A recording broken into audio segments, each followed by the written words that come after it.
कर्नाटक में जो हमने डेटा निकाला है वो एक क्राइम का एविडेंस है।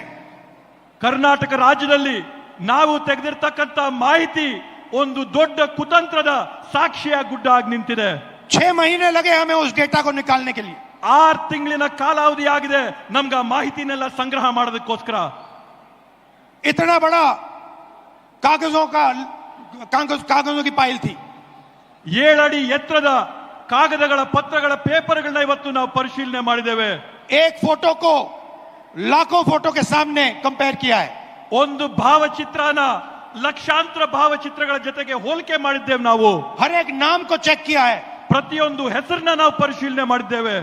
और हम मानते हैं कि हिंदुस्तान का पूरा जो डेटा है, इलेक्शन का डेटा है, वो एविडेंस है। ಇವತ್ತು ನಾವು ಹೇಳ್ತೀವಿ ಭಾರತ ದೇಶದಲ್ಲಿ ನಡೆದಿರ್ತಕ್ಕಂಥ ಚುನಾವಣೆಗಳಲ್ಲಿ ಇರ್ತಕ್ಕಂಥ मतपट्टिಗಳು ಇದಕ್ಕೆ ಸಾಕ್ಷಿಯಾಗಿವೆ। ಪ್ರತಿಯೊಂದು ಈ मतकಳ್ಳಗಳ और अगर उसको किसी ने डिस्ट्रॉय किया तो वो एविडेंस को डिस्ट्रॉय कर रहा है। ಇವತ್ತು ನಾವು ಯಾರನ್ನೇ ಪ್ರಶ್ನೆ ಮಾಡಿದ್ರು ಕೂಡ ಅವರು ಈ ಸಾಕ್ಷಿನ ನಾಶ ಮಾಡಂತ ಕುತಂತ್ರದಲ್ಲಿದ್ದಾರೆ और उस क्राइम को आगे बढ़ा रहा है।